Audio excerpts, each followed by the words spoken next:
Is there an NIL and talent gap between South Carolina and the rest of the SEC? We talk about the latest remarks from South Carolina's new AD. All that and more. Locked On Gamecocks starts right now.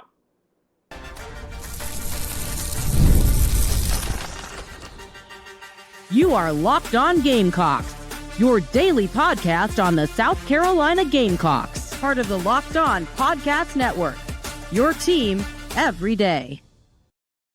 What's up, guys? Welcome into Locked On Gamecocks. I'm your host, Chris Marler. Hope everyone's having a fantastic Tuesday. It's Tuesday, right? And we've got a good show for you and a quick show for you as well. Before we get started, I want to say thank you to everyone making Locked On Gamecocks your first listen each and every day. Shout out to our everydayers. We appreciate you. Remember, we're free and available podcasts wherever you get your podcasts, as well as on YouTube. Part of the Locked On Podcast Network, your team every day. Also, today's show is brought to you by our friends at FanDuel. Visit FanDuel.com right now. You guys have heard me talk about this in the last couple of days. Super Bowl 59 is just around the corner, and there's no better way to make every play more exciting than with FanDuel Sportsbook. New customers can bet just $5, and you can win. If you win, you'll score $200 in bonus bets. Download the app or head to FanDuel.com to get started. Okay, let's get into today's show. Several of you have commented in the YouTube comments. Chris, get to the point. We're going to get right to the point. Is South Carolina falling behind in NIL? Is there a gap in talent and or NIL? Now, I think the answer is no. But there were some interesting remarks that were made today by Jeremiah Donati. This is reported by Jordan Kay, who covers South Carolina football for the state. And he made this comment. This is from a tweet that he posted out, and this is a comment that Jeremiah Donati said while on air with 107.5 The Game. Okay, this is the quote. Do we have a talent gap? Backtrack for a second. He's specifically talking about Lamont Paris and the basketball team. But this is what he said. Do we have a talent gap? That's something he and I are really going to have to talk about. We clearly probably didn't have the depth that we needed to compete night in and night out. But the question came up. It's not a matter if Lamont's coming back. It's how can I or how can we better support him? I actually have a meeting with him next week, just starting that conversation about what NIL looks like in the spring, then into revenue sharing. So first and foremost, takeaways from that, Lamont Paris is staying. We knew that. I know I had the live reaction video when I was frustrated last week after the loss to Florida. I don't think he should be on the hot seat necessarily, but I think you're going to have those conversations if you end up with an 0-18 record. Now, we've seen teams this year in the SEC, looking at Missouri, that have bounced back from an 0-18 record the year before. And now Missouri's like third or fourth in the league. One of the three remaining unbeatens at home. They were like 15-0 at home this year. So it's not something that necessarily should be a huge worry right away. If it continues, then yes. But him right out of the gates, Donati coming out of here right out of the gates and saying, do we have a talent gap? First thing out of his mouth, do we have a talent gap? I think that's the elephant in the room, right? With the basketball team, like there's a talent gap for sure. Like there's for sure with the rest of the league. We've talked about it on here. You guys have addressed it. It's very clear. It doesn't mean it's anything negative or we're not going to support the team and not want them to win every game they play, all that kind of stuff. They have fought their ass off all year long, and we've appreciated that, and it's been awesome to watch, even though the record doesn't really reflect that because it's 0-7 in the SEC. But the AD coming out right away and saying, listen, is there a talent gap? Then coming in and saying, we need to talk about the NIL stuff. I have a meeting with him next week, just starting the conversation about what NIL looks like, and in the spring into revenue sharing. So this is what I want to talk about today. The idea that there's a gap in the NIL, I think, is so far-fetched. And Donati didn't say anything about a gap in the NIL. This has come from other people in the media. And so part of that, I think, is something I want to put to rest, because there's so many things that are out you see on social media, and in this day and age, for whatever reason, it is very much, it's fact until proven fiction. Now, there's a lot of stuff you see on social media that you're not going to necessarily believe or anything like that. That's not what I'm talking about. But there was a post even from Brad Crawford, who I love to death. He does a great job covering college football. Could not be prouder of that guy, and love him to death, like I said. But there was something he even put out about how, hey, this is what we were told some of the NIL funding was from different collectives and stuff like that. And I think one of the numbers on there was LSU, who was around 19 to 21 million. And so this isn't anything negative about the person reporting it at all. It's just me just clearing up, and I've said it on here before. I can tell you with 1,000% certainty, with my main job working with ESPN Baton Rouge and close to the LSU program, that number is off base. I don't know where the number came from, but that number's off base. It's off base by an overwhelmingly large amount. Now, I'm not going to get into what their actual NIL money was last year because that's not something that I'm allowed to talk about necessarily, but it's way, way less than that. That's just LSU. But I think it's, Pepper says hello, I think it's a really, really good talking point because I think that we have this idea. We see teams like Ohio State, and we talk about all the time how they won the national championship, but they had a $20 million, roster.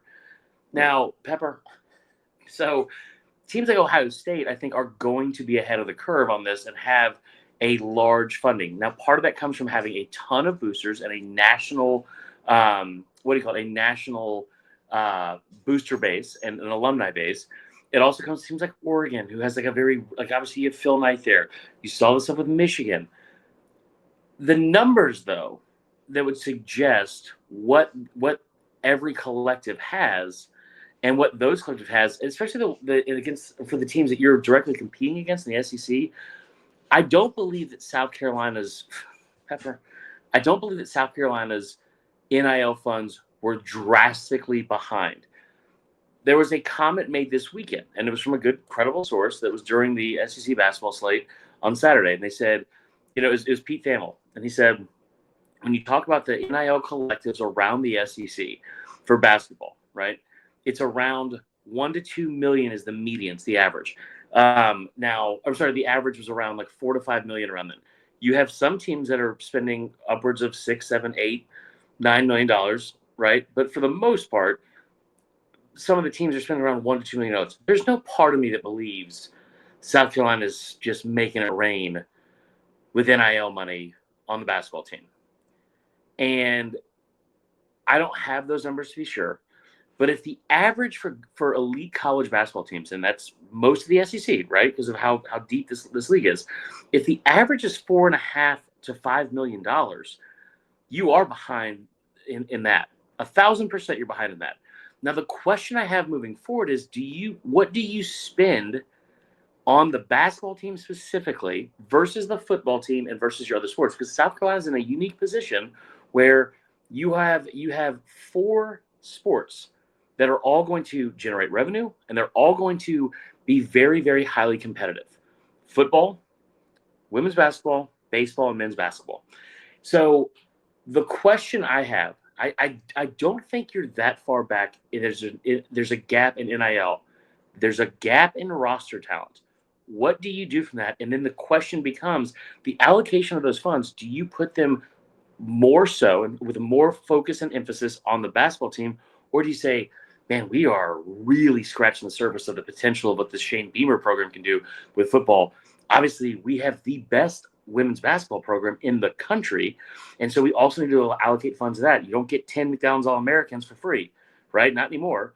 And then the other one is the baseball program with Paul Maneri, who's a college World Series national championship winning coach, and he's coming to a place that expects to be good at baseball.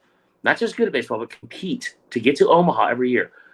In the pecking order of those 4 schools, and you guys tell me in the comments, in the pecking order of those 4 sports, basketball feels like it would be number 4 in terms of importance. Men's basketball feels like it would be number 4 in terms of importance. So where does the money need to come from to close the talent gap? We'll get to that next when Locked On Gamecocks continues. Before we go to break, I do want to tell you once again about our friends at FanDuel. Now, I told you this before. The Super Bowl is right around the corner, Super Bowl 59. It's going to be in New Orleans.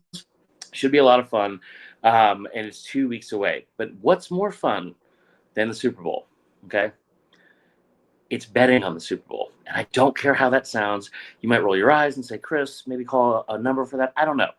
FanDuel is where it's at, and the Super Bowl prop bets they have out there, it is so much fun. I'm not talking about being irresponsible with betting on the games. I'm talking about having fun when you're going to a party and betting on. You can bet on what commercial and what brand will have the first commercial of the Super Bowl. You can bet on the length of the national anthem. You can also bet on the coin flip. and even the color of Gatorade that comes out of that orange tub when at the end of the game for whoever wins. Now, whether it's predicting the first touchdown, calling the MVP, or even betting on the coin toss, like I said, FanDuel makes it easy to get in on the action. With live betting all game long, you can adjust your bets as the game unfolds and feel the thrill from kickoff to the final whistle. So, download the app or head to FanDuel.com to get started. Bet just $5, and if you win, you'll score $200 in bonus bets. That's FanDuel.com. Bet with FanDuel, the official partner of Super Bowl 59. All right, Locked On Gamecocks continues next. We'll be right back after this break.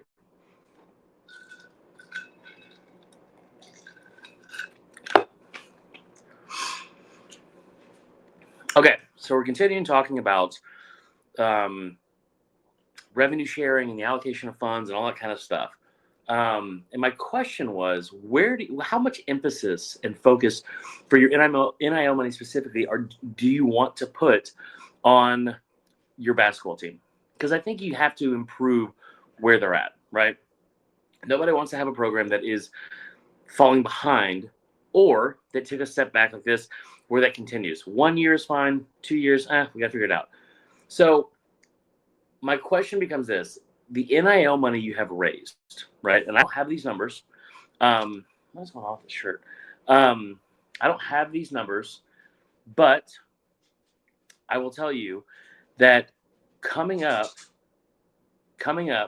at the start of July 1st, you are going to have, for the first time ever, you're going to have revenue sharing in college sports.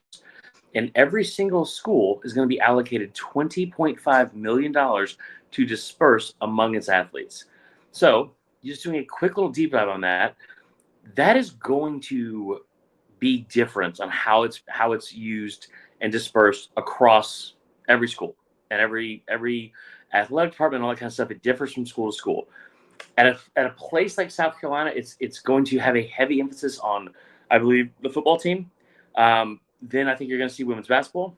Then I think you'll see men's basketball. And then I think you'll see baseball after that. And the reason why is because baseball just hasn't had the same drive market value for players in the portal. I don't know what LSU spent a couple of years ago when they went out and got Tommy Tanks and Paul Skeens and all those guys. I'm sure it was a lot. But as of right now, the competitive market with your other teams and for certain players out of the portal and high school is not that high. It'll be interesting to see what happens when you talk about players that can go straight to the pros out of high school. And if they are able to take NIL money instead and develop, whether they would take that option instead of going pro. I doubt it, because if you're a high schooler and you're getting offered millions of dollars just to only play baseball and not play school, and you get to do it in as a fast track to the majors, probably hard to pass up on, but it's something to think about. Now, I pulled this up from the NCAA's website, and it's the NCAA NIL numbers. And it kind of breaks down what the revenue sharing and the salary cap each team or each program is going to have. Now, it's $20.5 million right now. It's expected to grow. We're done with the FanDuel ad. It's expected to grow up to $30 million over the next 10 years. This is from the NCAA's website. This is the expected roster total allocation of funds with an average of money per team and average money per athlete. Football, they expect schools to spend around 77% on football. Basketball, and it doesn't say men, it does say men's. Basketball, they expect to have 16.5% on average, which is around $3.1 million. So for football, it's 14.8, and for basketball, it's 3.1. Next is hockey, which I have a hard time believing. I don't think that's going to really impact us down here. Baseball is fourth on this list, and it's 1.8%, so around $351,000 for the salary cap for the team. Keep in mind that's 34 players. And then basketball, women's basketball is at 1.2%, at $225,000 total for 14 players. You get 15 for men, 14 for women. Now, it also shows the numbers that would be for every single sport. So you've got wrestling, volleyball, gymnastics, softball, hockey, soccer, track and field, lacrosse. Again, these are going to vary from school to school. I'm looking at some of these right now. Like in the Southeast, I don't even know if there are any SEC wrestling teams or programs. I know damn well that the wrestling schools or wrestling programs, if there were, are not going to get more money than track and field. Bottom line. Also, like hockey is a $500,000 revenue. Like that's crazy talk. So in this model, you're saying you're going to spend out of the $20.5 million, you're going to spend $17.9 million of it between men's basketball and football. I think that's going to be pretty accurate for a lot of schools. But the $3 million you're spending, if you spent that on basketball, right, for a 15-man roster, that's an average of $218,000 per athlete. Now, the other part of this that still matters with the NIL stuff is this is just the revenue sharing that each school is going to get. This doesn't even include whatever you're raising a part of your collectives. So if you wanted to focus on basketball to help them improve, I think you are going to see an initial push from Jeremiah Donati to help Lamont Paris and go get some players. But in the same sense, I think the pecking order that it's going to go in my opinion, Shane Beamer will have first dibs at whatever they're going to get. And then Dawn Staley, and she's earned it. And then I think you give Lamont Paris the third conversation of what, or the third most of whatever you want, ahead of Palmineri. I listed off the resume for Palmineri. He's been fantastic, and I think baseball is a program that this fan base wants to see compete for College World Series titles once again. That trip to Omaha is a lot of fun, and it was a lot of fun in the start of 2010 to sit here and say, yeah, we get the best college baseball program in the country, especially coming off that those years when you had great SEC teams and you had to compete with Jack Leggett in the state.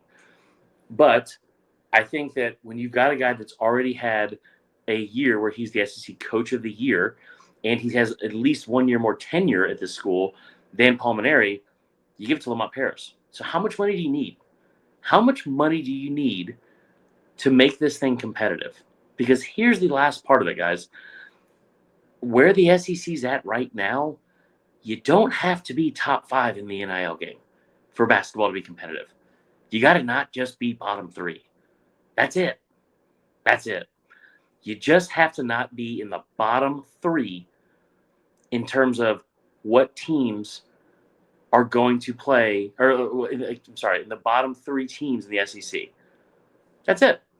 That's pretty doable, right? Like, that's pretty doable. Lamont Paris is a guy that people want to play for. South Carolina is a school that people want to come to from all around the country, not just the state or the Southeast, all around the country. So what do you need to do to make sure you're not in the bottom 3? Because here's the biggest thing. In the SEC, the depth that they have, you are going to see this year, they're projected to have 13 teams in the SEC, in the NCAA tournament. Maybe you provide yourself some cushion and you figure out how to be 10th, 11th, top 10, whatever. But you can still be at the bottom or near the bottom in the SEC for basketball and get to the postseason and get to March. And I think that is the basic floor and like floor level of expectation that fans want to see. Yeah, it was awesome on that 2017 run to the Final Four. That was incredible. It would be awesome to go again. It's very hard to get to Final Fours, right? But getting to March feels like it's I don't want to say a non-negotiable, but it's the expectation. And it needs to be the expectation. So there you go. All right, we are going to go to a quick break. Before we do, I want to say just a quick thing about our friends at TurboTax. I had a long conversation with producer Allie today about taxes.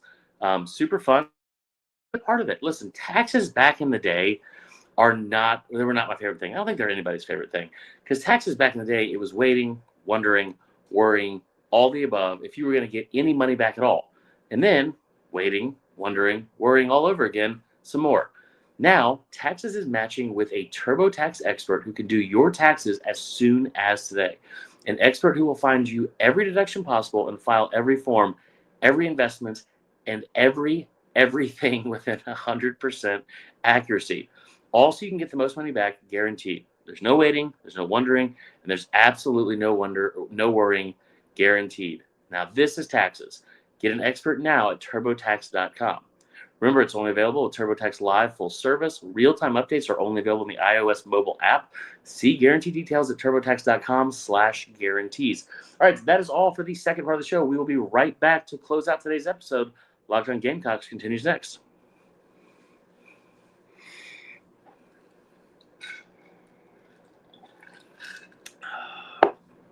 All right. Been a fun, quick episode today. We're going to close out with just some updates from the Senior Bowl out in Mobile. Talked to our buddy Jacob Hester today, former LSU running back, former Chargers running back. I think he also played a little fullback. I don't remember. Him and T-Bob Hebert are down covering the game, and our friend Ross Jackson, who covers the Saints for Locked On and also the website for LouisianaSports.net where I work. I talked to him today and just give him some updates, and they're showing the practices for each day on NFL Network. A lot of fun to watch. Really fun competition, like a lot of competition from each player. And it's been a lot of fun just so far watching that unfold. Now the game is on Saturday. There's 3 players down there right now: Demetrius Knight Jr., TJ Sanders, Kyle Kennard. Of the 3, it's only been 2 days. The one that has generated the most buzz is TJ Sanders, and it has been a lot of buzz. They did drills today, one-on-one drills, so him versus a guard, some versus tackle, like all that kind of stuff. And one of the quotes I think that we saw on Twitter and from one of the scouts was, "You're just not supposed to be that quick and that fast at that size." That's a big man. That's a big man that moves very well. Now, yesterday we talked about this, about how many players they can get in the first round. I still feel like Demetrius Knight Jr. has the potential to see his early round draft. What do you call it? Stock rise. And here's why. It has nothing to do with TJ Sanders, because I think TJ Sanders can work his way into the late first round. I really do.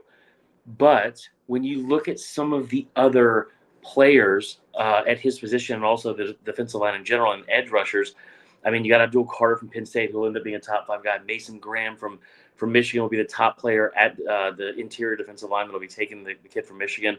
Walter Nolan is a kid that continues to turn heads. Walter Nolan at this point kind of feels like a guy. The production's there. The talent is clearly there. He's very quick, very explosive, very strong, very good with his hands, especially getting off the ball and into the backfield. The TJ Sanders thing, it's like, it feels like, this isn't to discredit Walter Nolan. It just feels like TJ Sanders is in the same mold as that. He doesn't have the same publicist. Like, Walter Nolan is TJ Sanders with more PR, with a better PR team. You know what I mean? Like that kid was a 5-star out of high school. I think he was the #1 player overall in the country coming out of high school.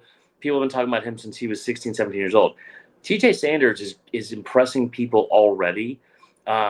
So far, through the 2 days, just weigh-ins, meetings, and then the 1 day of drills, he has seen his draft stock climb the most when it comes to the players at the Senior Bowl. Now, that doesn't say anything bad about Kyle Kennard. It's not saying anything bad about Demetrius Knight Jr. Those are just guys that haven't been featured as much yet, as much as TJ Sanders has. But TJ Sanders had a great day. He was one of the better standouts from the practices today. We had a list, I think, of like 5 to 10 standouts, and then we talked about the SEC guys as well, and he was included in that. Some other guys, just like looking at the graphic we made for it: Mason Taylor, Walter Nolan, Billy Bowman from Oklahoma, and then you have Tez Johnson, Elijah Rowe. Those were the overall top 5 players that were kind of universally talked about. But right behind him was TJ Sanders in that group of 10. So there you go. All right, we will have more updates from that tomorrow. We will probably talk for a sentence or two about, you know what, maybe it's a reverse shink. What I'm assuming is going to be another basketball loss, because it turned off at halftime and they were down 13. But we'll be back tomorrow for Wednesday's episode. Have all of you have a fantastic rest of your evening, and we will talk to y'all then.